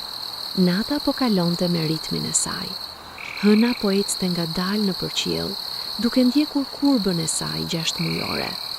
Yjet ecnin bashkë me të, duke u rrotulluar rreth polas. Gjithçka lëvizte, por kaq ngadalë sa ndihej si qëndrim. Nën çdo gjë ishte toka, nën bar, nën guri, nën rrënjët e pemëve, nën themelet e shtëpive të guri, toka, e gjatë dhe e thellë dhe durueshme. Ajo mbante gjithçka pa ankesë, mbante pemët dhe njerëzit, dhe shtëpitë dhe lumin, dhe çdo gjë tjetër. Dhe kjo mbajtje ishte plot qetësi dhe plot besnikëri. Kur rriheshe mbi shtrat dhe ndihej mbështetjen e tij, ajo ishte edhe mbështetja e tokës në çdo gjë. Shtrati mbante trupin, shtëpia mbante shtatin, themeli mbante shtëpinë, toka mbante themelimin. Ishe i mbajtur nëpërmjet zinxhirit të gjatë të elementeve, të gjithë bashkë duke thënë: ke ku të mbështetesh, ke ku të pushosh, nuk do të bjeresh. Ky besim i thellë dhe i pashkruar mes trupit dhe tokës, ishte ndoshta besimi më i vjetër njerëzor. Para fesë, para filozofisë, para çdo sistemi mendimi, ishte ky. Toka është aty, toka mban, toka është e besueshme. Dhe toka, me gjithë durim të saj miliona vjeçar, nuk kishte lënë asnjëherë, nuk kishte tradhtuar asnjëherë, nuk kishte zhgënjyer. Çdo mëngjes kur hapet syri, toka ishte aty. Çdo natë kur mbylleshin syt, toka ishte aty. Kjo vazhdueshmëri kishte diçka shumë të qetësueshme. Frymëmarrja jote ishte kthyer tani si valë shumë të ngadalta të oqeanit. Hyrja e ajrit bëhej pa vëmendje, pa efort, thjesht ndodhte. Nxjerrja ishte e gjatë dhe e plotë dhe e rehatshme. Trupi kishte marrë kontrollin e plotë dhe mendja kishte filluar të lërë gjithçka. Kjo ishte mirësia e natës, kjo ishte dhurata e errësirës. Heshtja totale nuk ekzistonte në natyrë. Gjithmonë kishte diçka: grilli, bufi, uji, era ose thjesht ajo vibrim bazë i ekzistencës. Por zërat e natës ishin të ndryshëm nga zërat e ditës. Ata ishin të qetë, ata nuk kërkonin vëmendje, ata thjesht ndodhte. Grilli ishte zëri më i njohur i natës verore. Ai cicërimi vazhdueshëm dhe i rregullt, si metronomi i natyrës, si ritëm bazë mbi të cilin ndërtohej heshtja. Grilli nuk lodhej kurrë, nuk ndalej pa arsye. Cicërionte dhe cicërionte, dhe kjo vazhdueshmëri kishte efektin e çuditshëm të qetësimit. Trupi e dëgjonte si sinjal, gjithçka është normale, gjithçka është mirë, mund të fli. Bufi me thjerrjen e tij më të rrallë dhe më të ulët shtonte thellësi atij zëri. Nëse grilli ishte melodia, bufi ishte basi, i thellë, i vendosur, i rrallë. Kombinimi i tyre bënte simfoninë e natës. Her pas here nga pyllit dëgjohej lëvizja e ndonjë kafshe të vogël në përgjethe të thata, mbase gjarprin vogël i barës, mbase iriku me fijen e tij karakteristike, mbase minji livadhi. Çdo kafshë e vogël natën kishte botën e vet të kompletuar, kërkesën e ushqimit, sigurinë e shtrehës, ngrohtësinë e familjes. Dhe çdo kafshë bënte punën e vet me fokus dhe qetësi, pa u shqetësuar me gjërat jashtë punës së vet. Ndonjëherë, nga larg, dëgjohej lehja e qenit, jo lehje e frikshme apo e zemëruara, por ajo lehje e qetë informative. Jam këtu, gjithçka është mirë. Dhe pastaj heshtja kthehej, edhe pak më e thellë se para. Nga livadhi dëgjohej ndonjëherë edhe zëri i natës, ai zë pa burim, ai vibrim i thellë, pothuajse i padëgjueshëm nën çdo tingull tjetër. Disa e quanin zëri i tokës, disa thoshin se ishte vetëm puna e veshit, disa thoshin se nuk ekzistonte. Por shumë njerëz e dëgjonin kur ishin të qetë të mjaftueshëm, dhe kur e dëgjonin, ndiheshin shumë të qetë, shumë të lidhur me gjithçka. Dëgjoje tani, mos u mundo shumë, thjesht dëgjo hapësirën rreth teje. Çfarë dëgjon? Ndoshta frymëmarrjen tënde, ndoshta tinguj të largët, ndoshta heshtje pothuajse absolute. Çfarë ka aty, pranë heshtjes? Çfarë dëgjon nën to? Mos analizo, thjesht dëgjo. Dhe derisa dëgjon, mund të vëresh se mendja ka qetësuar. Vëmendja e fokusuar, madje tek heshtja, krijon paqe. Mendja, gjatë tranzicionit drejt gjumit, ndonjëherë kishte udhëtime të veta. Jo udhëtime të rastit, por udhëtime me drejtim, si ëndërimi i hershëm, kur syt janë mbyllur, por zgjimi nuk ka larguar plotësisht. Imagjino se je duke ecur nëpër lugin. Ajri është i ftohtë dhe i pastër. Këmbët bien mbi barë të njom dhe ndjenja e barës nën këmbë është shumë e njohur dhe shumë e qetë. Çdo hap është pak më i ngadalt se i mëparshmi. Nuk ka nxitim, nuk ka destinacion, vetëm ecje. Nën ty, toka është e butë. Nuk ka gurë të mprehtë, nuk ka asgjë që të dhembë. Toka është si pllaka e mirë, si shtëpi. Çdo hap zbret thellë pak brenda saj, dhe kjo thellësi jep stabilitetin. Lumi është ngjitur tani, dëgjohet afër. Kaloni nëpër urën e gurit, duke ecur ngadalë. Duart e tua prekin gurin e ftohtë dhe të lëmuar të parapetit. Nën ty, uji gurgullon qetë, me shpejtësinë e tij tipike, duke vazhduar rrugën e vet. Pas urës, rruga i ngjitet lehtë. Pemët fillojnë të shfaqen, fillimisht të vetmuar, pastaj gjithnjë e më dendur. Pylli i pishave fillon. Dihet nga aroma, kjo aromë e reshpës dhe gjelbërimit dhe lagështirës dhe nga ndryshimi i dritës. Bëhet pak më e errët, pak më i ngrohtë, pak më e mbrojtur. Ndalet nën pemën e lartë. Shpina jote mbështetet mbi trunkun e gjerë dhe ka diçka shumë të qetësueshme në atë mbështetje. Ai guri i ngrohtë biologjik, ai trunk i fortë dhe i besueshëm. Pema nuk lëviz, pema mban. Shiko lart, nëpër degët e pishës, copa qielli shfaqen. Yjet atje, njëri nga tjetri, blu i thellë. Një gjethe tundet dhe lëshon vargun e saj vesës poshtë, disa pika në fytyrën tënde, të ftohta dhe të buta. Mbylli syt. Tashmë ndihesh pak të rënd, shpina mbi trung, toka nën këmbë, qielli mbi ty. Gjithçka e vet, gjithçka e sigurt, gjithçka e qetë. Frymëmarrja thellohet akoma pak. Trupi është i ngrohtë, edhe pse ajri është i ftohtë. Brenda rrobave, brenda lëkurës, ngrohtësia është e duhur, e rehatshme, e mjaftueshme. Udhëtimi ka arritur këtu. Nuk ka nevojë të ecësh më. Mund të rish aty, nën pemë, nën yje, me shpinën mbi trung dhe me qiellin sipër. Mund të rish dhe të lëshohesh edhe pak. Edhe pak. Edhe pak. Kishte një orë natën. Nuk mund ta thosha nëse ishte e dyta apo e treta apo e katërta, kur bota bëhej krejtësisht e ndryshme. Asgjë nuk ndryshonte fizikisht. Yjet ishin aty, pylli ishte atje, lumi rrjedhte. Por diçka në ajër ndryshonte. Diçka në cilësinë e heshtjes ndryshonte. Ishte si nëse bota kishte arritur thellësinë e saj maksimale të gjumit.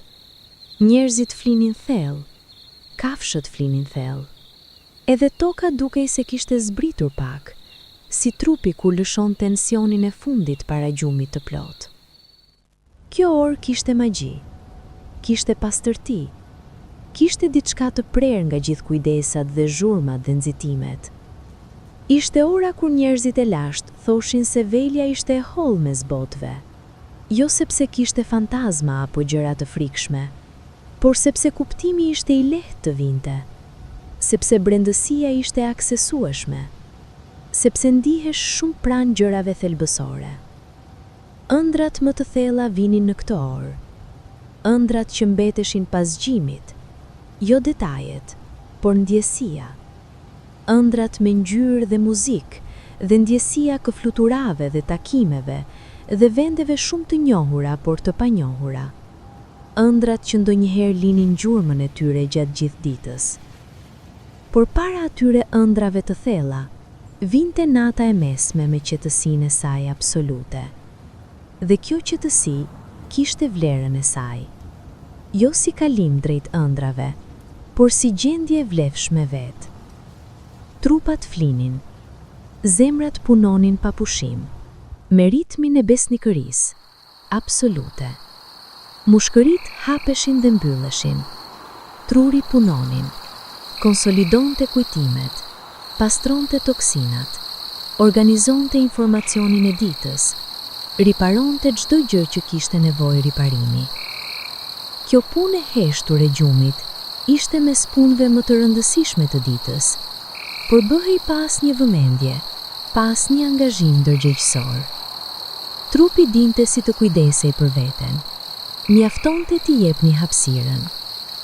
Ylli i mesnatës, ai ylli vetmuar mbi malin jugor, ndriçonte me intensitetin e tij të zakonshëm. As shumë i fortë, as shumë i dobët. Thjesht ndriçonte, bënte punën e tij, pa pyetur pse, pa pritur shpërblim. Thjesht ishte, thjesht bënte. Edhe ti ekzistone kështu. I thjesht, i pranishëm, duke bërë punën e gjumit me besnikëri. Ndonjëherë natën, vinte shi i lehtë, pa paralajmërim, pa stuhi, pa bubullim. Thjesht pika të imta, të buta, pothuajse pa zhurmë, duke rënë mbi çdo gjë me kujdes. Ky shi i lehtë ishte dhuratë, ngrinte aromën e tokës, atë aromë karakteristike kur pika e parë e ujit tek toka e dhatë, ajo aromë e panemërueshme, por e njohur perfektisht nga të gjithë. Quhet petrikor, fjalë bukur për një gjë shumë të bukur. Toka kishte aromën e saj, dhe shiu e ngrinte atë aromë, e bënte të dukshme, e çonte në ajër. Pika e shiut mbi gjethe bënte tingullin e imtë, njëri nga tingujt me karakter shumë qetësues të ekzistencës. Epsh, epsh, epsh, pa ritëm të caktuar, por me frekuencë të mjaftueshme sa të krijonin atë ndëgjim të papërcaktuar, ato valë tinguish që relaksojnë automatikisht. Qatia mbante shiun larg, dhe tingulli i shiut mbi qati ishte ndoshta njëri nga tingujt më qetësuesi të botës. Njerëzit brenda ndiheshin të mbrojtur. Kishte mur mes tyre dhe lagështirës, kishte qati, kishte shtëpi. Dhe tingulli i shiut nga jashtë i bënte ndjesinë e brendshme edhe më ngrohtë, edhe më të sigurt. Nën qatin tënde, me tingullin e shiut nëse kishte shi, apo me heshtjen e natës nëse s'kishte, ishe i mbrojtur, ishe brenda, ishe ngrohtë, ishe i qetë. Bota e jashtme kishte ciklin e vetë, dhe ti kujdeseje për ciklin tënd. Shiu i lehtë lagte gjithçka me barazi, barit dhe gurit dhe pemës dhe rrugës. Ju dhuronte ujë bimëve, që nesër do ta thithnin me rrënjët e tyre. Ju dhuronte luginës freskinë e nevojshme. Ju dhuronte burimit ujë shtesë, që do ta mbante rrjedhshëm edhe gjatë verës. Shiu ishte bujarisht dhe pa asnjë diskriminim, duke dhuruar me dorë të hapur atë çfarë kishte. Dhe kur mbaronte, si shumë gjëra të mira, edhe ai mbaronte. Linte pas vetes botë të re. Çdo gjethe shkëlqente pak. Çdo rrugë kishte erë të freskët. Ajri ishte i pastruar nga pluhuri dhe mbante atë pastërti të veçantë pas shiut që nuk mund të imitohej me asgjë tjetër. Diku shumë larg, jashtë horizontit, ndryshimet e para shumë të hershme të qiellit ndodhnin. Jo drita, jo akoma, por thjesht ai zhbëhje shumë e holle ngjyrës së qiellit veriperëndimor, ajo errësira absolute që fillonte të bëhej pak e pak indigo shumë i thellë. Ndryshim kaq i vogël sa nuk e vërenin dot njerëzit, por natyrën e dinte. Zogjt gjatë ditës, të fjetur tani në përfole dhe në përdeg, kishin relojin e tyre biologjik.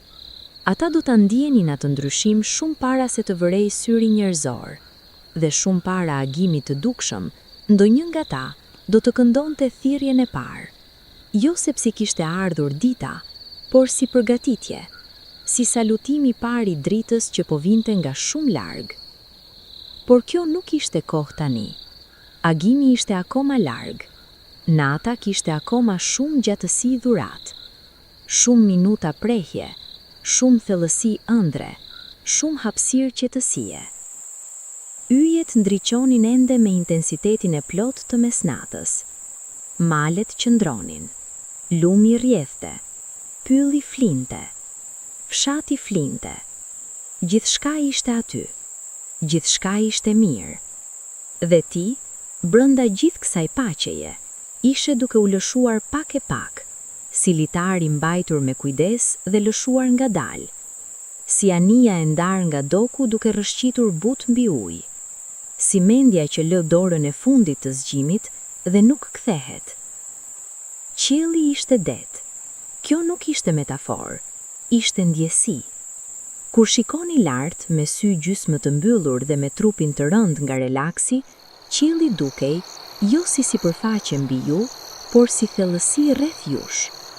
Yjet ishin jo mbi, ishin kudo, dhe ndiheshi duke notuar brenda ti, si notim pa e fortë, si qëndrim mbi ujë me krahët e hapura dhe me sy të mbyllur.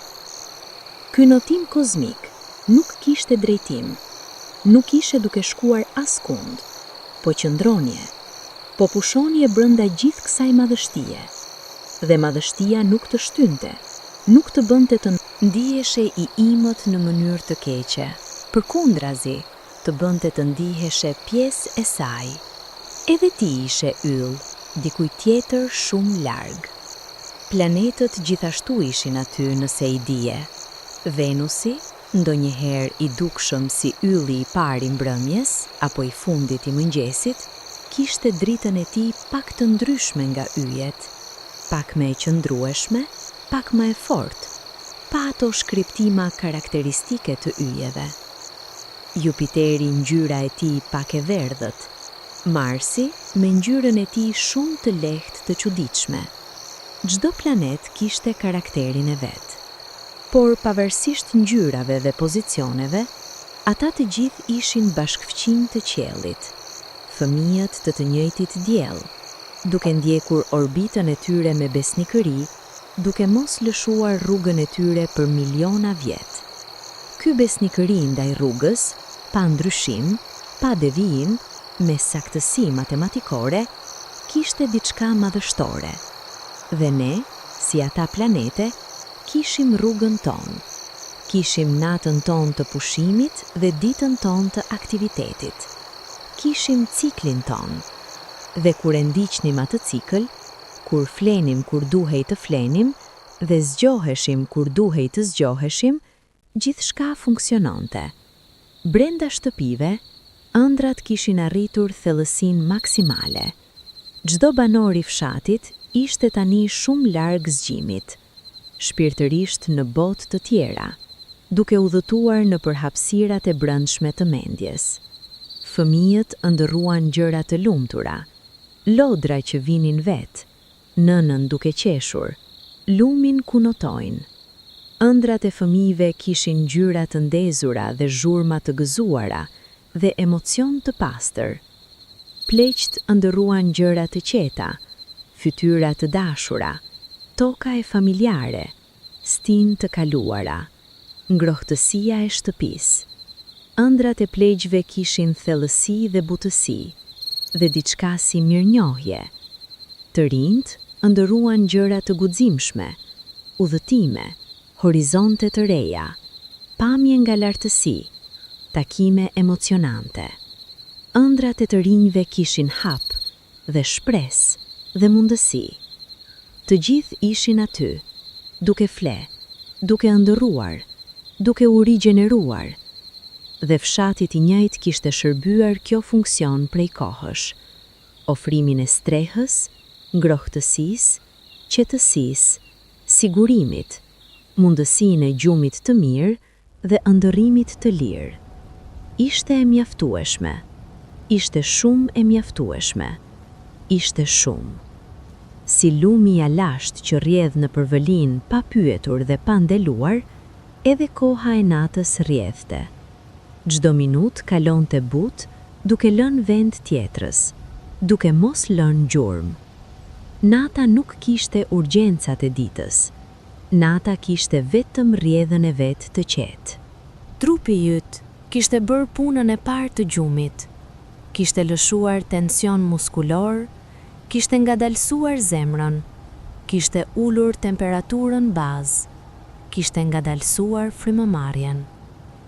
Tani ishte në fazën e thellë të rigjenerimit, fazën ku ndihej shumë i rënd, pothuajse i ngjitur me sipërfaqen ku rrinte, shumë i qetë, pothuajse pa lëvizje. Kjo rëndesë ishte shenjë mirë, ishte trupi duke thënë, jam këtu, jam i qetë, jam duke u riparuar, lëre. Dhe mendja gjithashtu, ajo pjesë e vogël e mendjes që akoma ishte e zgjuar, akoma dëgjonte historinë, edhe ajo kishte filluar të bjerë. Imazhet vinin shumë lehtë tani, pa kontroll, pa vendim. Ndoshta pylli, ndoshta lumi, ndoshta fytyra e dikujt, ndoshta gjë pa emër, thjesht ndjesi. Lëri ato imazhe, mos i mbaj, mos i shtyni. Janë porta drejt gjumit të thellë. Çdo imazh të merr pak më afër, çdo ndjesi të lëshon pak më shumë nga kjo botë e zgjimit dhe të çon pak më shumë drejt botës tjetër. Qielli jashtë ndriçonte ende, yjet qëndronin besnikërisht, malet qëndronin, lumi rrjedhte, pylli fliste me erën. Gjithçka ishte aty dhe gjithçka do të ishte edhe kur të zgjohej. Por tani ishte koha e lëshimit. Diku, në zemrën e fshatit, kishte kopsht të vogël me mure të ulta rreth tij. Trëndafilat e kopshtit gjendeshin natën me lulet gjysmë mbyllur. Ata petalet e kuq dhe roz dhe të verdh ruanin brenda tyre aromën dhe ngjyrën deri nesër, kur dielli do t'i hapte sërish. Boronica e vjetër, e mbjell me dorë dikur shumë vite më parë, kishte degët e saj të gjata dhe të kthyera mbi tokën e kopshtit, si një sipërfaqe e ngrirë në kohë, e lëvizshme dhe e palëvizshme njëkohësisht. Frutat e saj kishin pjekur, kishin rënë, kishin u kthyer në humus, cikli i plot. Rrotat e patates, rreshtat e qepëve, anët me kopra dhe majdanoz, çdo gjë kishte vendin e saj brenda atij kopshti të vogël dhe të organizuar. Dikush kishte punuar me kujdes dhe dashuri që kjo gjë të rritej, dhe tani ajo rritej me besnikëri. Natën kopshti ishte plot hije dhe argjend. Drita e hënës ku arrinte ndriçonte gjethet e kumbullës mbi murin perëndimor.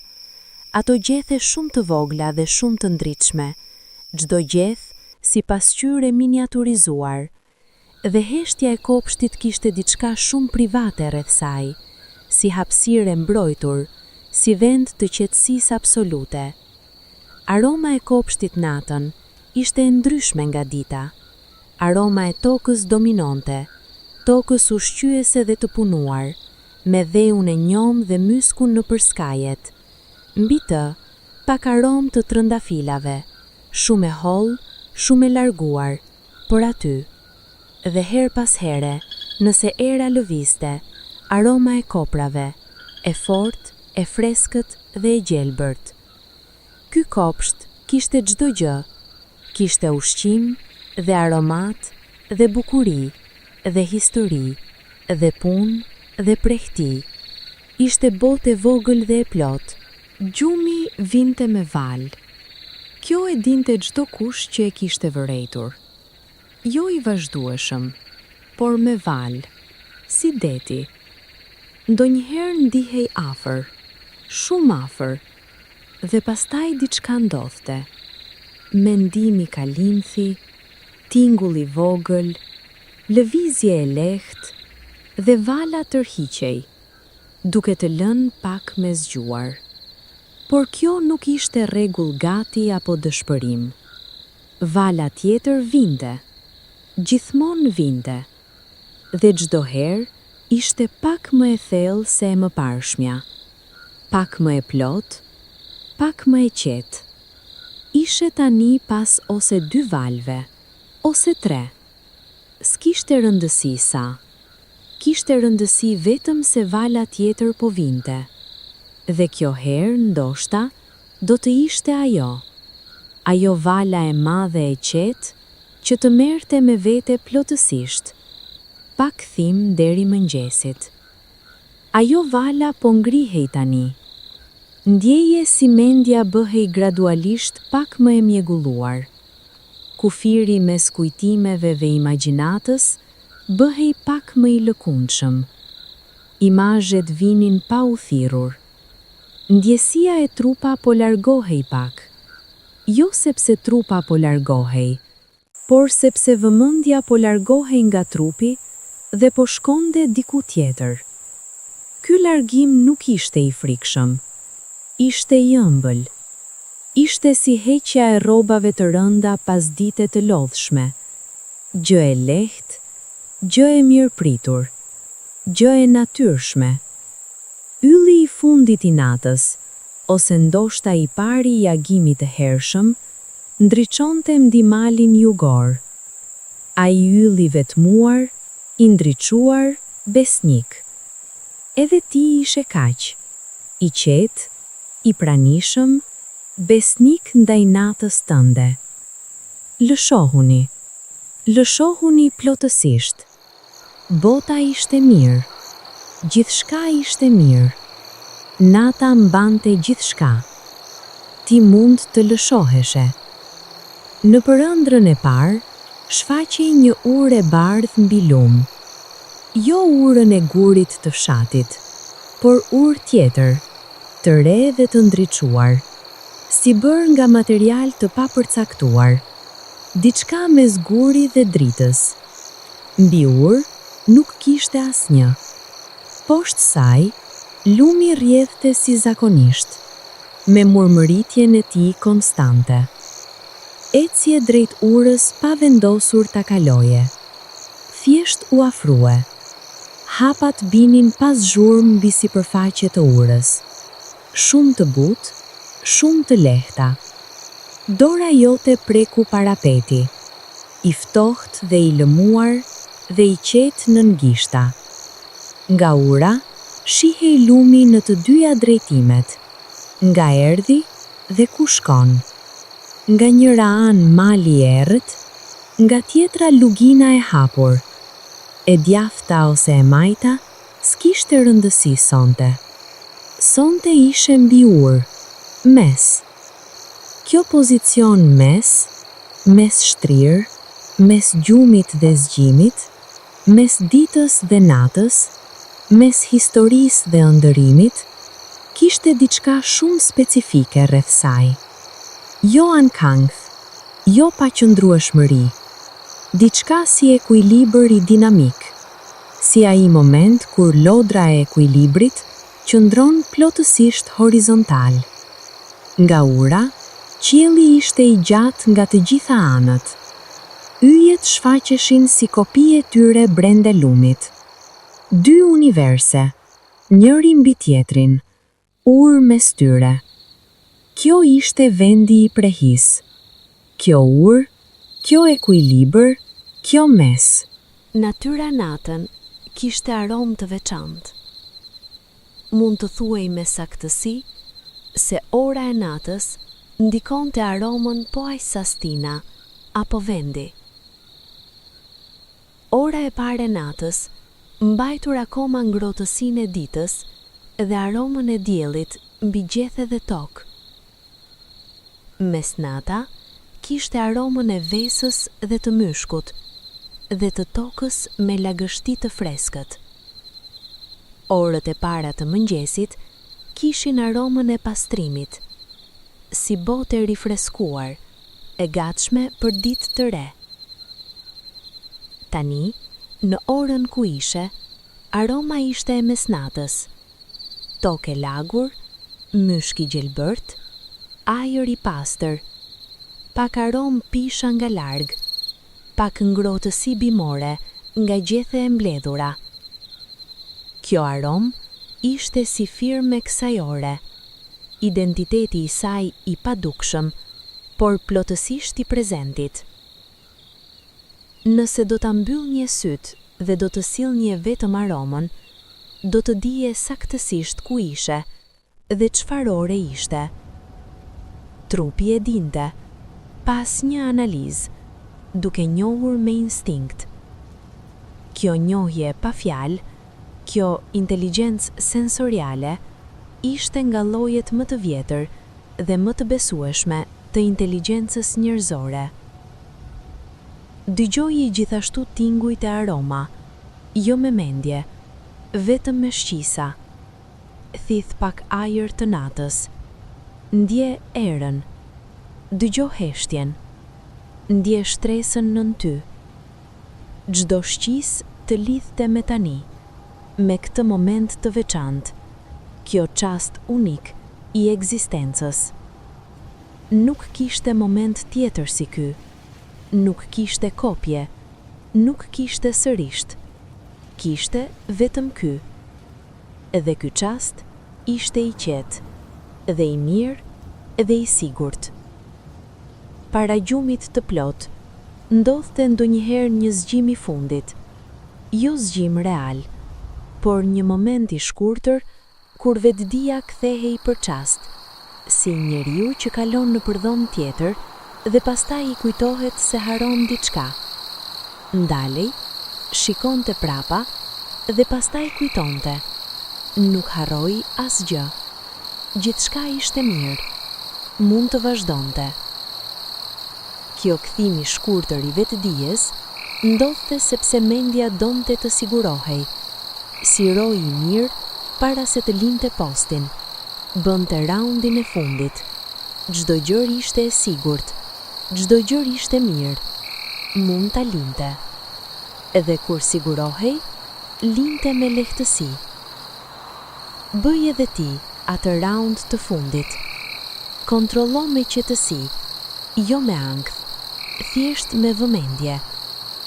Trupi është i ngrohtë? Po. Trupi është i mbrojtur? Po. Nata është e sigurt? Po.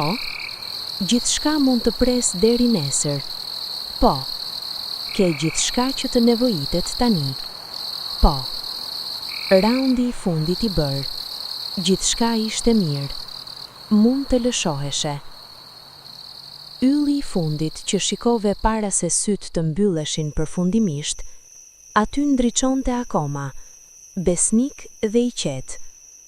Ai do të ishte aty edhe kur të hapje sytë mëngjesin, edhe kur ëndrave tua do t'i vinin ngjyrat, edhe kur koha do të vazhdonte rrjedhën e saj. Ai yll, si gjithçka e vërtetë dhe e qëndrueshme, nuk shkoi askund. Para agimit kishte një çast misterios. Çast kur errësira ishte absolutisht e plot. Jo sepse kishte rritur errësirën, por sepse yjet kishin filluar të zhbeleshin pak. Hëna kishte larguar dhe drita e re e agimit nuk kishte ardhur akoma. Ishte çasti i errësirës absolute. Çasti i mbylljes totale përpara hapjes së re. Ky çast kishte diçka simbolike të thellë, si thënjet e vjetra se errësira më e madhe vjen pikërisht para agimit, jo si paralajmërim i kërcënimit, por si braktisje e plot e gjithçkaje të vjetër para se të fillonte e reja. Bota duhej të bëhej plotësisht e zezë para se të ndizej plotësisht e re. Edhe gjumi kishte çastin e vet të tillë. Atë thellësi absolute para ëndrave të fundit. Atë heshtje totale para se zemra dhe mendja të fillonin punën e fundit të natës. Çdo cikël gjumi kishte kulmin e tij të errësirës. Jo errësirë e keqe, por errësirë e plotësisë, e mbylljes, e dorëzimit të plot të natës. Ti ishe pranë atij çasti tani, pranë asaj thellësie, pranë dorëzimit të plot ndaj natës dhe gjumit dhe prehjes. Nuk kishte asgjë më për të bërë. Nuk kishte asgjë për të menduar. Nuk kishte asnjë pyetje pa përgjigje që duhej zgjidhur sonte. Nuk kishte asnjë breng që nuk mund të priste. Kishte vetëm kjo: frymëmarrja, errësira, nata, qetësia. Aty poshtë, shumë poshtë heshtjes, shumë poshtë qetësisë, shumë poshtë çdo mendimi dhe çdo ndjenje, ishte diçka. Nuk kishte emër, nuk kishte formë, nuk kishte ngjyrë, por ishte aty, gjithmonë, si themeli i themelit, si pika ku mblidhet gjithçka dhe nga e cila nis gjithçka. Disa e quanin prehjen e thellë, disa e quanin vetëdijen baze, disa e quanin shpirtin, thjesht qenjen. Çfarëdo emri t'i vije, ishte aty, i qëndrueshëm, i patundur, i qetë. Mendja mund të ishte e zhurmshme, dhe kjo thellësi qëndronte e qetë. Trupi mund të ishte i dhimbshëm, dhe kjo thellësi qëndronte e shëndosh. Dita mund të kishte qenë e vështirë, dhe kjo thellësi mbetej e paprekur. Gjumi të çonte drejt asaj thellësie, jo drejt heqjes së vetes, por drejt takimit me veten më të thellë, me atë pjesë që nuk ankohej dhe nuk lodhej dhe nuk friksohej, me atë pjesë që thjesht ishte. Kur zgjoheshe mëngjesin, do të kishe marrë diçka nga ajo thellësi, jo si kujtim, por si cilësi. Freskinë, paqen, atë ndjesinë e butë të mirëqenies pa arsye. Trupi e dinte rrugën dhe shpirti e dinte rrugën, dhe ëndrat ishin udhëtimi. Kishte një lumturi të veçantë, jo lumturi e festës apo e suksesit, por lumturi e thjesht dhe e qetë e momentit të mirë. Lumturi si e ndjene tani, trupi i ngrohtë, nata e sigurt, mendja e qetë, frymëmarrja e rregullt. Kjo lumturi nuk bërtiste, nuk kërkonte vëmendje, nuk duhej fotografuar apo treguar. Ishte thjesht aty, e pranishme dhe e qetë, si miku i vjetër i mirë që ulet pranë teje pa folur, sepse nuk ka nevojë për fjalë. Fshatarët e lashtë e njihnin këtë lumturi. Njerëzit e thjesht me jetë të thjeshta, ata që punonin tokën dhe dëgjonin lumenjt dhe shikonin yjet, ata e njihnin. Nuk kishin shumë, por kishin gjithçka thelbësore. Dhe me atë gjithçka thelbësore, kishin edhe lumturinë e heshtur. Ti e kishe tani. Tani, në këtë moment, me frymëmarrjen tënde të ngadalt dhe me natën rreth teje dhe me qetësinë e brendshme, ti e kishe atë lumturi të vjetër dhe të thjeshtë. Mos e analizo, mos e pyes nga erdhi apo ku do të shkoj, thjesht e ndje, thjesht e prish me praninë tënde, si bariu i vjetër që shtrin dorën dhe prek barit të njom të mëngjesit, pa asnjë mendim, thjesht me ndjesi, thjesht me mirënjohje. Nata po vazhdonte. Do të vazhdonte derisa të vinte agimi, me heshtjen e saj dhe me yjet e saj dhe me qetësinë e saj. Por ti nuk do ta shihje atë agim, jo sepse nuk do të vinte, por sepse do t'ishe thellë brenda gjumit, larg nga kjo botë e formave dhe tingujve, brenda botës tjetër, atë botë të brendshme dhe të qetë dhe të shëruese. Fshati flinte, yjet ndriçonin, lumi rrjefte, malet qëndronin, pylli merrte frymë, gjithçka ishte aty, gjithçka do t'ishte aty. Edhe nesër, kur dielli të ngrihej ngadalë mbi malin lindor dhe zogjt të fillonin këngët e tyre dhe banorët e fshatit të hapnin syt dhe shtëpit të ngroheshin sërish, edhe atëherë gjithçka do t'ishte aty. Por tani ishte nata, tani ishte gjumi, tani ishte prehja. Frymëre thellë, ngadalë, plotësisht. Lëre trupin të bjerë shumë i rënd, shumë i qetë, shumë i lëshuar. Lëre mendjen të rrjedh si lumi, pa kufizim, pa drejtim të forcuar, thjesht me rrjedhën e vet natyrore drejt qetësisë. Natën mirë, miku i dashur.